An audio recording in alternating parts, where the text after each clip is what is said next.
Support comes from Mosby Building Arts, providing exterior solutions for homes with faded, cracked, or outdated siding. Details at callmosby.com.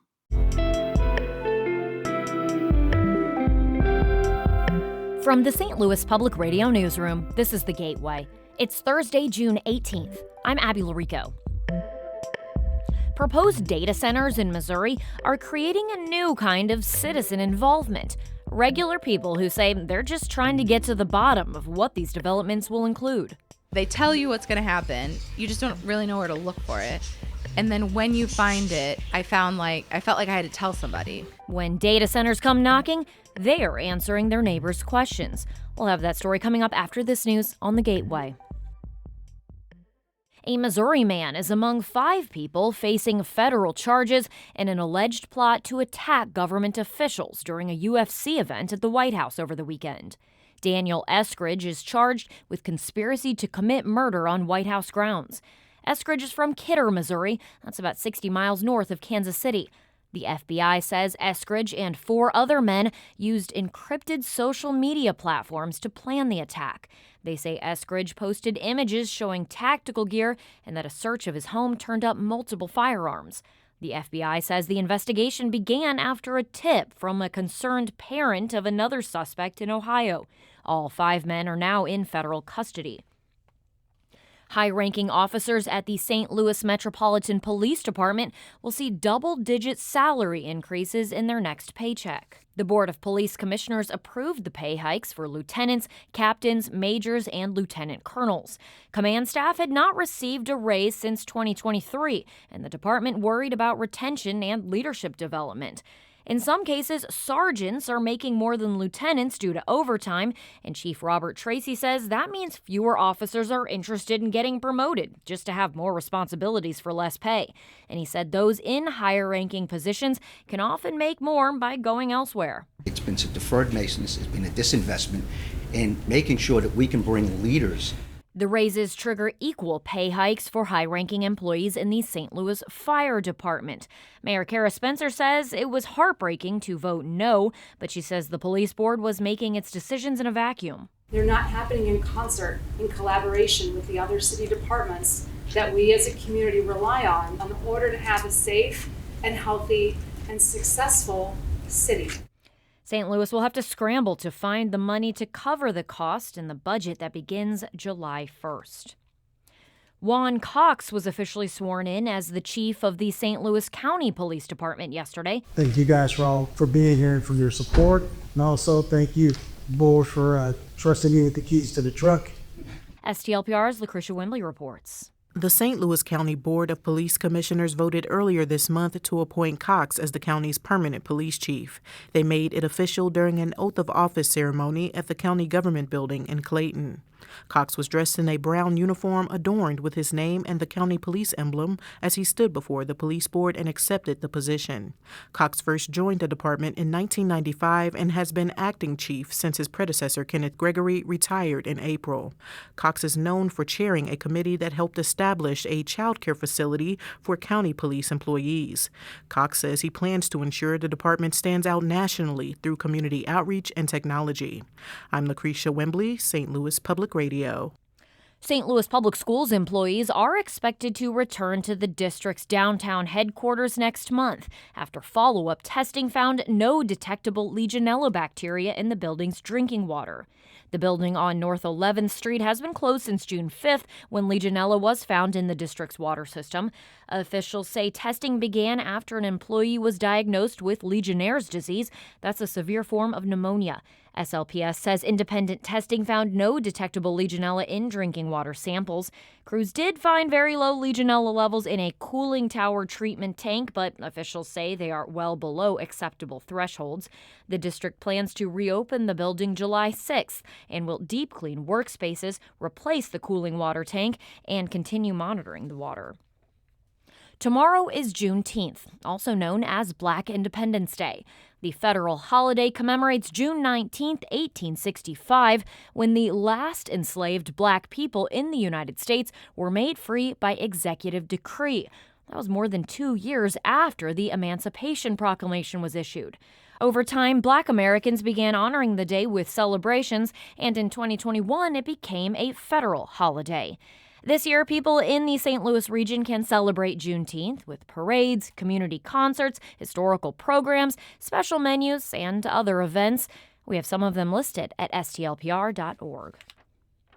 Missourians from across the state gathered in Jefferson City yesterday to rally against the continued development of data centers. As STLPR's Sarah Kellogg reports, the rally coincided with the data center summit that was happening down the road. Around 100 protesters lined up along Oil Well Road where cars had to drive to attend the data center summit. The summit was limited to members of the Missouri Association of Counties, Missouri Municipal League, and the Missouri School Boards Association. Members of the public were not allowed to participate. Brianna Bauer of Joplin spoke at the rally. She said her community's efforts to oppose data center development have been stifled by local government. She said those who live on the front lines of these data centers deserve to be heard. They have the most at stake, and they have a right to know what the impact will be for their communities, natural resources, farmland, and economic livelihoods. A lack of transparency regarding data centers was a main talking point during the rally, along with environmental concerns. In Jefferson City, I'm Sarah Kellogg, St. Louis Public Radio.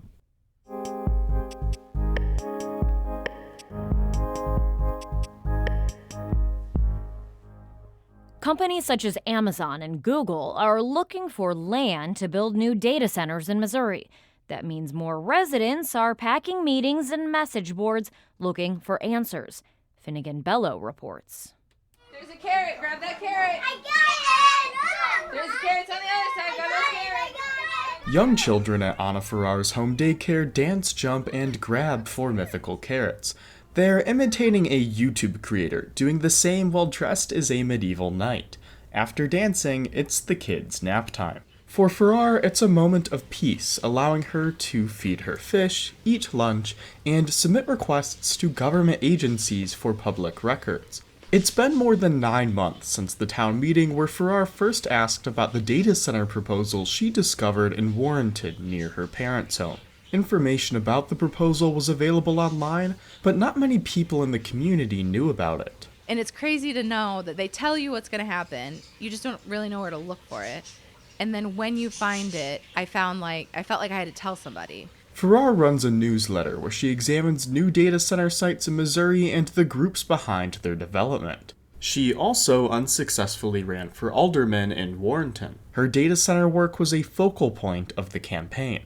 Data centers have attracted controversy for everything from overuse of utilities, such as electricity and water, to whether tax breaks given to the sites are overly generous.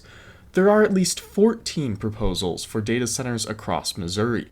Montgomery County hosts proposed sites for two of the largest names in tech, Amazon and Google. Resident Brenda Beakley says she spent over $2,000 purchasing public records from the local government related to these sites. Speaking on a Zoom call with Farrar, Beakley says the two have worked together to tailor these requests. Anna's got sunshine requests coming from Warrenton, from all different aspects, and so do I. I have planning and zoning, I have county, I have Port Authority, which is through the city of Montgomery, I have city of New Florence. It's hard to keep track of them all. People like Beakley and Farrar have gotten involved across Missouri, as many claim their local governments aren't being forthcoming about negotiations with data centers. Community members in the Jefferson County town of Festus submitted requests for public records and discovered conversations between developer CRG and city officials began in August, before a data center project ever went public. Resident Sherman Doyle says city officials haven't been transparent about the process. If they say something, it's basically we have to double check. If they say that the sun's going to come up in the east and go down in the west, at this point, if it's coming out of City Hall, I have to research it. The work of community members across Missouri to spread information about data centers has created a strong local response. School gymnasiums and city forums have been packed with residents wanting to know more about the developments.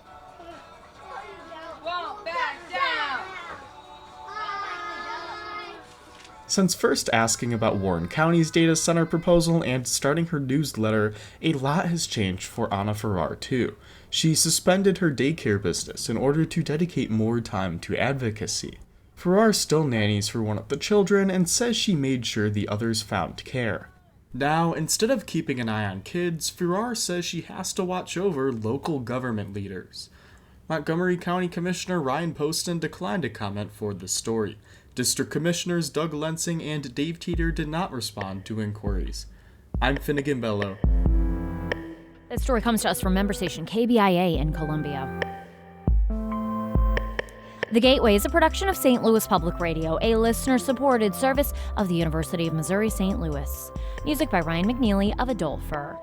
I'm Abby Larico, and from the St. Louis Public Radio newsroom, thanks for listening to The Gateway. We're off tomorrow in observance of Juneteenth. We'll be back on your feeds on Monday.